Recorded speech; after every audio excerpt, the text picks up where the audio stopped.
Ramagundam municipal corporation పరిధిలో division బాటలో భాగంగా గురువారం ఈరోజు 49వ డివిజన్ స్థానిక కార్పొరేటర్ సాగి సంతోష్ రావు ఆధ్వర్యంలో రామగుండం మున్సిపల్ కార్పొరేషన్ నగర మేయర్ మహంకాళి స్వామి, డిప్యూటీ మేయర్ పాతపల్లి ఎల్లయ్య యాదవ్ కలిసి కార్పొరేషన్ ఇంజనీర్ విభాగం, శానిటేషన్ విభాగం, ఇతర విభాగాల అధిపతులు, సిబ్బందితో స్థానిక గోదావరి కని మార్కండేయ కాలనీ శివాలయం వద్ద గల మురికి కాలువను దాదాపు 2 కిలోమీటర్ల వరకు జేసీబీ ఇతర పరికరాల ద్వారా సిబ్బంది పూడిక తీసే కార్యక్రమాన్ని చేపట్టారు.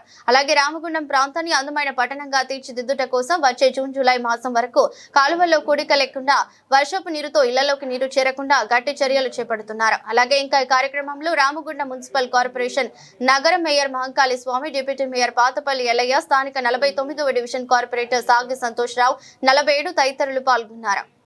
తీర్చిదిద్దాలనే సంకల్పం గౌరవ ఎమ్మెల్యే రాజ్ ఠాకూర్ గారు ఆలోచన చేస్తా ఉన్నారు.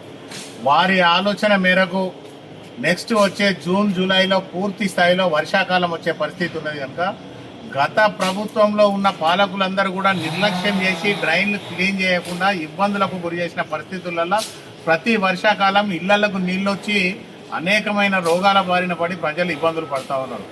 ఎమ్మెల్యే గారు ఈరోజు వర్షాకాలం వచ్చే లోపుగా ప్రతి డ్రైన్ పూర్తి స్థాయిలో క్లీన్ కావాలి, అది కూడా ₹1 కూడా వృధా కాకుండా గతంలో ఉన్న పాలకులు దాదాపుగా 1-2 కోట్లు పెట్టి సిల్టు తీసేందుకు వెచ్చించి డబ్బులు వృధా చేసేవాళ్ళు. ఇప్పుడు అట్లా కాకుండా ఏదైతే మున్సిపల్ మ్యాన్ పవర్, మున్సిపల్కు సంబంధించిన మెషినరీ తోటి పూర్తి స్థాయిలో ఈ డ్రైన్స్ అన్ని క్లీన్ చేయాలి, రోడ్డు మీద ఉన్న బుషెస్ అన్ని తీయాలి, రోడ్డు మీద ఉన్న గద్దెలన్నీ తీసి ప్రజలకు చివరి ఇంటి వరకు కూడా అంబులెన్స్ వచ్చే విధంగా ఈ రామగుండం నగరాన్ని అందంగా తీర్చిదిద్దాలనే ఏకైక లక్ష్యంతో గౌరవ ఎమ్మెల్యే రాజ్ ఠాకూర్ గారు ముందుకు వెళ్తా ఉన్నారు.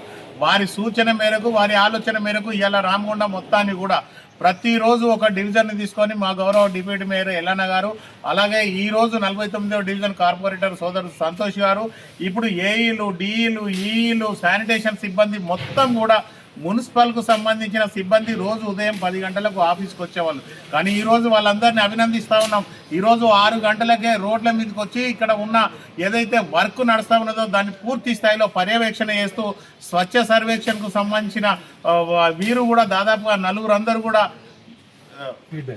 ఫీడ్బ్యాక్ తీసుకుంటూ, ప్రజల దగ్గర నుంచి ఫీడ్బ్యాక్ తీసుకుంటూ వారందరూ కూడా పనిచేస్తూ ఉన్నారు. అంటే మున్సిపల్ సిబ్బంది రోజు ఉదయం నుంచి 10 గంటల వరకు, ఉదయం 6 నుంచి 10 గంటల వరకు కూడా వాళ్ళందరూ కూడా వస్తూ మమ్మల్ందరినీ కూడా మమేకం చేసి కలుపుకొని ఇక్కడ వార్డులలో ఉన్న ప్రజలందరితోటి వాళ్ళతోటి కూడా ఫీడ్బ్యాక్ తీసుకుంటూ ఈరోజు రామగుండాన్ని ఒక అందమైన నగరంగా తీర్చిదిద్దేందుకు ప్రయత్నం చేస్తాను. ఆ ప్రయత్నంలో రామగుండంలో ఉన్న ప్రతి పౌరుడు, ప్రతి అక్క, చెల్లె, అన్న, తమ్ముడు అందరూ కలిసి వచ్చి ఈ రామగుండాన్ని ఒక బ్రహ్మాండమైన అందమైన నగరంగా తీర్చిదిద్దే దాంట్లో ప్రతి ఒక్కరు కూడా భాగస్వాములు కావాలని చెప్పేసి కోరుకుంటా ఉన్నాం. ప్రజలందరి కోరిక మేరకు ప్రజలకు ఏం కావాలో తెలుసుకొని వాళ్ళ ఆకాంక్ష, వాళ్ళ ఆలోచన మేరకు ప్రజలు కోరుకున్నది చేసేందుకు ఈరోజు ప్రజాప్రభుత్వం వచ్చింది కనుక ప్రజాపాలనలో భాగంగా ఈరోజు ప్రజల ఆలోచనకు అనుగుణంగా ఈరోజు ముందుకు వెళ్తా ఉన్నాం. ప్రజలందరూ కూడా బ్రహ్మాండంగా సహకరిస్తూ ఉన్నారు. వారందరికీ కూడా ప్రత్యేక ధన్యవాదాలు తెలియజేస్తూ ఆర్పీలు, సమాఖ్యలో ఉండేవాళ్ళు, వాళ్ళందరికీ కూడా సిఓలు, వాళ్ళందరికీ కూడా ఒక విన్నపం చేస్తూ ఉన్నాం. ప్రతిరోజు ఏ డివిజన్లకైతే వస్తూ ఉన్నామో ఆ డివిజన్లో ఉన్న ఆర్పీలు, అక్కడ ఉన్న సమాఖ్య గ్రూపులందరూ కూడా కలిసి ప్రతి ఇంటింటికి డోర్ టు డోర్ వెళ్ళి వాళ్ళందరూ కూడా ఈ రామగుండాన్ని చెత్తరహిత ప్రాంతంగా తీర్చిదిద్దాలి, దాంట్లో ప్రతి ఒక్కరు కూడా భాగస్వాములు కావాలి, రోడ్ల మీద చెత్త వేయద్దు అనేది ప్రతి ఒక్కరితోటి మాట్లాడి రోజు మున్సిపల్ ట్రాక్టర్ కానీ మున్సిపల్ ట్రాలీ కానీ వస్తూ ఉన్నది కనుక వారికే చెత్త ఇవ్వాలి, రోడ్ల మీద చెత్త వేయద్దు అని చెప్పేసి ప్రతి ఒక్కరిని కూడా మోటివేట్ చేయాల్సిందిగా వాళ్ళని కూడా కోరుతూ ఇంత పెద్ద ఎత్తున కార్యక్రమాలు నడుస్తూ ఉంటే ప్రతి ఒక్కరు కూడా భాగస్వాములు అవుతా ఉన్నారు. ప్రజలందరూ కూడా మమేకమై రామగుండాన్ని ఒక అందమైన నగరంగా తీర్చిదిద్దే దాంట్లో ప్రతి వాళ్ళు కూడా భాగస్వాములు కావాలని చెప్పేసి కోరుతా ఉన్నాం. ధన్యవాదాలు.